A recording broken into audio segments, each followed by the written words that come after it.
आज और कल पूर्णिमा के दिनों में इस उपाय को ज़रूर कीजिए। एक मोमबत्ती जलाएं और एक इरादा निर्धारित करें।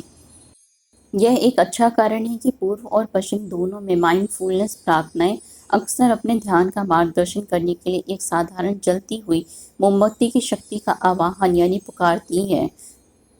यहाँ पे मैं बताना चाहूँगी आपको माइंडफुलनेस प्रार्थनाएं क्या होती हैं। रात्रि में सोने से पहले यानी रात में सोने से पहले ईश्वर का ध्यान करते हुए उनसे प्रार्थना करें कि आप ही मुख्य ध्येय हैं और आप ही स्वामी और इष्ट हैं। बिना आपकी सहायता के मुझे सफलता नहीं प्राप्त होगी, इसीलिए आप अपनी कृपा मुझ पर बनाए रखिए। माचिस जलाने और मोमबत्ती जलाने की क्रिया हमें अपने कंधों को नीचे करने, अपनी छाती को नरम करने यानी अपने चेस्ट को नॉर्मल सॉफ्ट करने और थोड़ी गहरी सांस लेने का अवसर देती है। तनाव को कम करने के लिए पूर्णिमा के दिन ये मोमबत्ती के उपाय ज़रूर कीजिए। क्या है ये उपाय, जल्दी से जान लीजिए। सबसे पहले बताना चाहूँगी समय कितना लगेगा। 10 मिनट का समय इसके लिए लगेगा।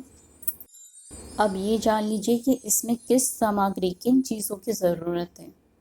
मोमबत्ती, आपकी मोमबत्ती एक टेपर मोमबत्ती, एक स्तंभ मोमबत्ती। स्तंभ मोमबत्ती एक कठोर मोम से बनी हुई मोमबत्ती होती है। एक फैंसी सुगंधित मोमबत्ती या यहाँ तक कि एक जन्मदिन मोमबत्ती भी हो सकती है, जो जन्मदिन में यूज़ की जाती है, बर्थडे में यूज़ की जाती है, वह मोमबत्ती भी हो सकती है। आप अपनी इच्छा अनुसार किसी भी प्रकार की मोमबत्ती का उपयोग कर सकते हैं, लेकिन इस बात का खास तौर पर ध्यान रखिएगा कि यह एक नई मोमबत्ती, न्यू मोमबत्ती होनी चाहिए जिसका पहले उपयोग ना किया गया हो। पहली सामग्री हो गई मोमबत्ती और दूसरी सामग्री है माचिस। मोमबत्ती जलाने के लिए माचिस का उपयोग करना। तीसरी चीज़ है नमक की छोटी कटोरी। चौथी चीज़ है पत्रिका।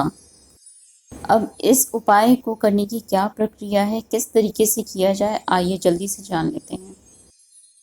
सबसे पहले एक साधारण वेदी या टेबल टॉप स्थापित करें ताकि मोमबत्ती अंतरिक्ष के केंद्र में हो।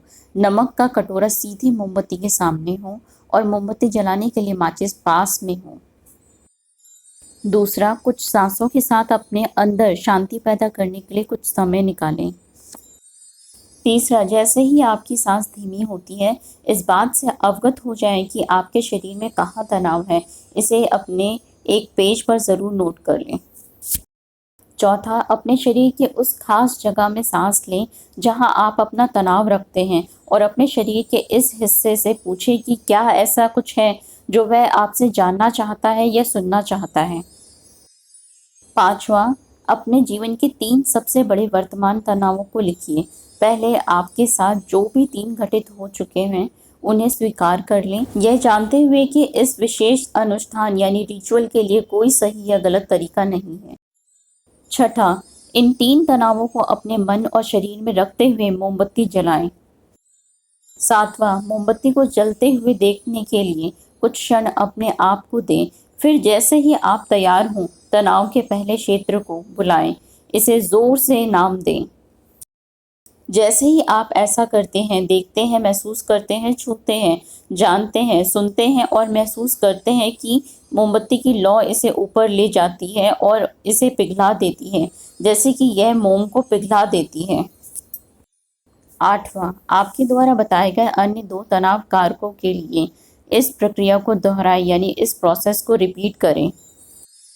नौवां, एक बार जब तनाव के सभी 3 क्षेत्र यानी 3 जगह दूर हो जाएं और मोमबत्ती की लौ से दूर हो जाएं, तो अपने आप को गहरी सांस लेने दें और ध्यान दें कि आप मन और शरीर में कैसा महसूस कर रहे हैं।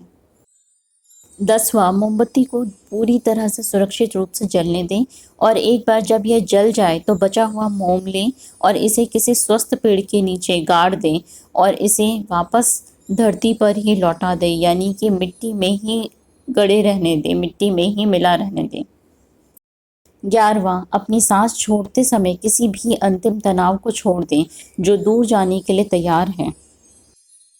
12वां, आपका अंतिम अनुष्ठान यानी रिचुअल कार्य नमक का कटोरा लेना है और अपने हाथों को धोने के लिए पानी के साथ इसका उपयोग करना है, जो आपके द्वारा बनाए गए तनाव मुक्त स्थान जहाँ पे आप इस क्रिया को कर रहे हैं उनको प्रभावी ढंग से शुद्ध और शील करना है, यानी मुक्त करना है।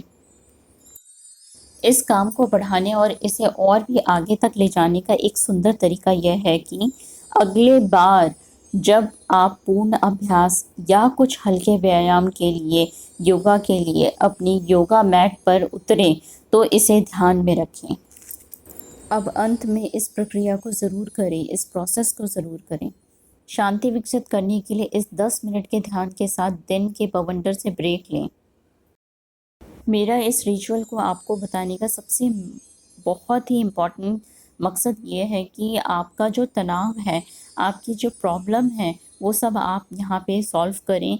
मोमबत्ती एक ऐसी चीज़ है जिसके सामने बैठकर आप अपनी विशेज़ भी पूरी कर सकते हैं।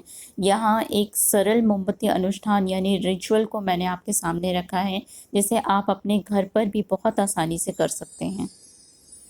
इस रिचुअल का ध्यान रखिए कि रात के समय, आज की रात पूर्णिमा और कल की रात भी आप इस रिचुअल को कर सकते हैं। इसी के साथ आप इस रिचुअल को करके देखिए और मुझे कमेंट में बताना, और मेरे इस चैनल को लाइक और शेयर करना बिल्कुल भी ना भूलिए। मुझे आपके कमेंट का बेसब्री से इंतज़ार रहेगा। ओम नमो भगवते वासुदेवाय।